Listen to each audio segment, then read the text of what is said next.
भारताच्या लोकशाहीचा सर्वात मोठा आधारस्तंभ कोणता असेल तर तो म्हणजे संविधान आणि या संविधानाने निर्माण केलेल्या स्वायत्त संस्था. निवडणूक आयोग ही एक अशी संस्था आहे जिच्यावर कोणत्याही सरकारचा, कोणत्याही मंत्र्याचा किंवा कोणत्याही राजकीय पक्षाचा दबाव असता कामा नये अशी आपल्या घटनेची रचना आहे. पण सध्या महाराष्ट्रात एक अभूतपूर्व परिस्थिती निर्माण झाली आहे. राज्याचे मुख्यमंत्री आणि गृहमंत्री देवेंद्र फडणवीस हे निवडणूक आयोगाच्या एका निर्णयावर प्रचंड संतापले आहेत. त्यांनी जाहीरपणे आयोगावर टीका केली आहे. पण खरी बातमी ही नाहीये, तर खरी बातमी आहे या टीकेला घाबरून न जाता राज्य निवडणूक आयोगाने सरकारला अत्यंत कडक आणि सडेतोड शब्दात सुनावले आहे. आयोगाने स्पष्ट केलंय की राजकीय नेते काय म्हणतात यापेक्षा आमच्यासाठी देशाचा कायदा आणि सुप्रीम कोर्टाचे आदेश महत्त्वाचे आहेत. एका बाजूला हा संघर्ष सुरू असतानाच दुसरीकडे महाराष्ट्राच्या राजकारणाची दिशा बदलणारी एक मोठी बातमी समोर आली आहे. ती म्हणजे देशातील सर्वात श्रीमंत महानगरपालिका अर्थात विधानसभेची निवडणूक ही जिल्हा परिषदांच्या म्हणजेच झेडपीच्या अर्धी घेतली जाण्याची शक्यता आहे. हा अचानक झालेला बदल कशासाठी? यामागे नेमकं कोणतं राजकीय गणित दडलंय आणि निवडणूक आयोगाने सरकारला आरसा का दाखवला? आजच्या व्हिडिओमध्ये आपण निवडणूक आयोग विरुद्ध सरकार या संघर्षाचे आणि आगामी निवडणुकांच्या या मेगा प्लॅनचे सविस्तर विश्लेषण करणार आहोत. नमस्कार, मी जान्हवी आणि तुम्ही पाहताय न्यू महाराष्ट्र टाइम्स. मित्रांनो, या वादाची ठिणगी नेमकी कुठे पडली हे आधी समजून घेऊया. सध्या राज्यात नगरपंचायत आणि नगर परिषदांच्या निवडणुकांचे वारे वाहत आहे.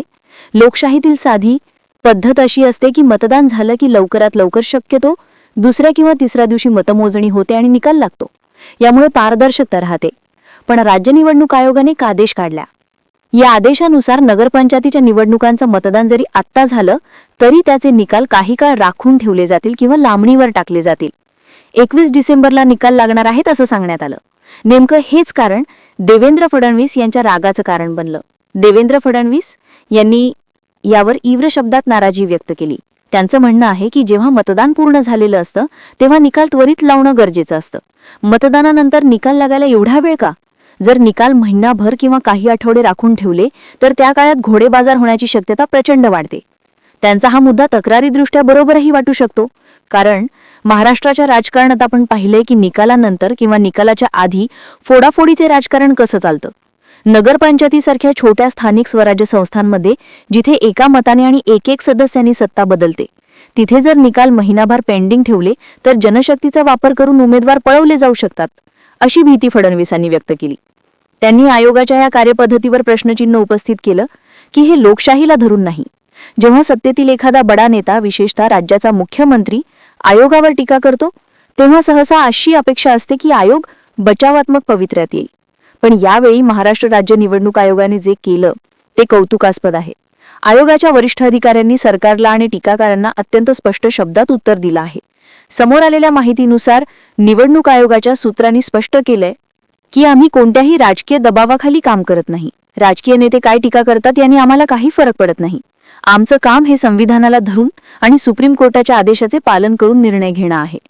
आयोगाने हा निर्णय का घेतला? यामागे एक मोठं कायदेशीर कारण आहे, जे राजकारणी सोयीस्कररित्या विसरतात. ते कारण म्हणजे ओबीसी आरक्षण.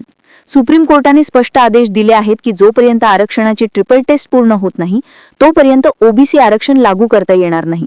सध्या काही जागांवर ओबीसी आरक्षणाशिवाय निवडणूक झाली आहे, तर काही ठिकाणी ओबीसी आरक्षणासह निवडणुका घ्यायची की नाही यावर कायदेशीर पेच आहे. आयोगाचं म्हणणं आहे की सुप्रीम कोर्टात ओबीसी आरक्षणाबाबत सुनावणी सुरू आहे.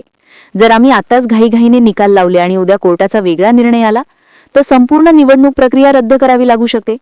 त्यामुळे कायदेशीर गुंतागुंतीमुळे सर्व जागांचे निकाल एकाच वेळी म्हणजेच 31 डिसेंबरला लागू होणं हेच संविधानाला धरून आहे. आयोगाने एक प्रकारे सरकारला हे सुनावलंय की तुम्ही तुमचं राजकारण बघा, पण आम्हाला कायद्याच्या चौकटीत राहूनच काम करावं लागेल. आता वळूया व्हिडिओच्या दुसऱ्या आणि सर्वात महत्त्वाच्या भागाकडे. या वादाच्या धुमच्छक्रीत एक बातमी अशी आलीये जिचा परिणाम पुढच्या 5 वर्षांच्या राजकारणावर होणार आहे. ती बातमी म्हणजे मुंबई महानगरपालिकेची निवडणूक जिल्हा परिषदांच्या आधी होऊ शकते. आता तुम्ही म्हणाल यात काय फरक पडतो? निवडणुका तर होणारच आहेत, मागे काय आणि पुढे काय? थांबा मित्रांनो, राजकारणात टायमिंग हेच सर्वस्व असतं.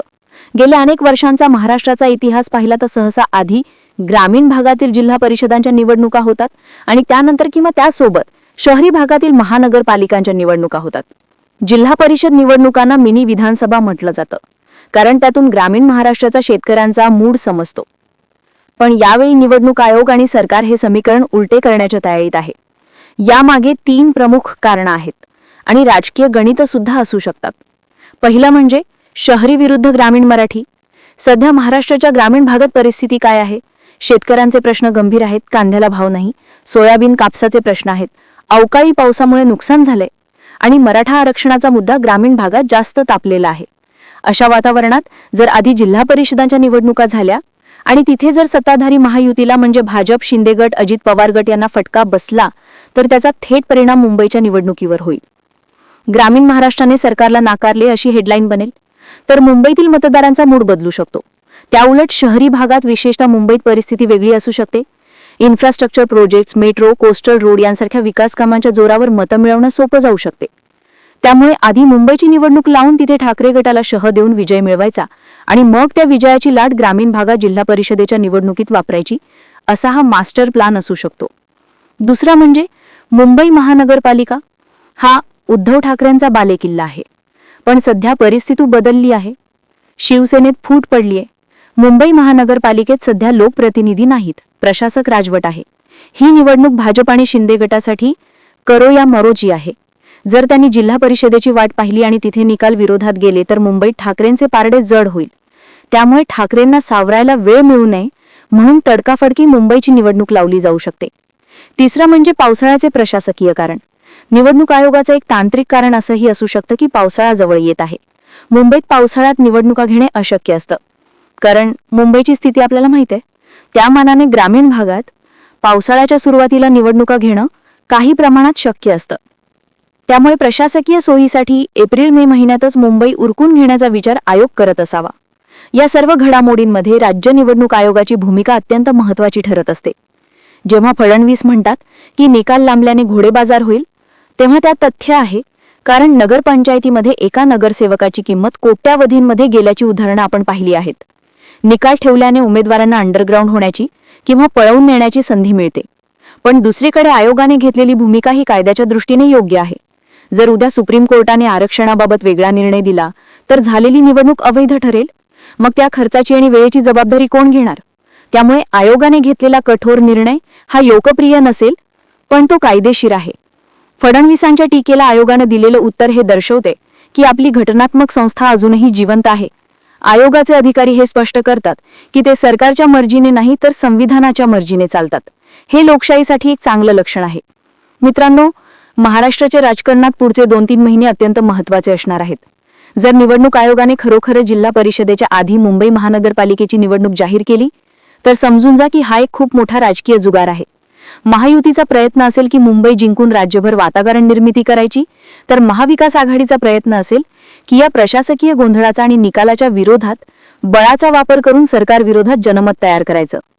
पण या सगळ्या राजकीय साठामारीत सामान्य मतदाराचे काय? मतदाराने मतदान केलंय, त्याला आपला प्रतिनिधी लवकरात लवकर हवाय. मुंबई असो वा नगरपंचायत, लोकप्रतिनिधींशिवाय शहरांचा कारभार प्रशासकांच्या हाती असल्याने विकासकामे ठप्प आहेत किंवा अधिकारी नारक्षित आहे. निवडणूक आयोगाने घेतलेली ठाम भूमिका योग्य आहे की फडणवीसांची चिंता रास्त आहे? आणि मुंबईची निवडणूक आधी झाल्यास त्याचा फायदा कोणाला होईल? तुम्हाला काय वाटतं? निवडणूक आयोगाने कायदा महत्त्वाचा मानून निकाल राखून ठेवले हे योग्य आहे का, की फडणवीस म्हणतात तसं यामुळे घोडेबाजार वाढेल आणि बीएमसी निवडणूक जिल्हा परिषदेच्या आधी झाल्यास त्याचा फायदा महायुतीला होईल की महाविकास आघाडीला? तुमचं मत खाली कमेंट बॉक्समध्ये नक्की सांगा. कारण लोकशाहीत नेता महत्त्वाचा नसतो, तर जनता आणि तिचा आवाज महत्त्वाचा असतो.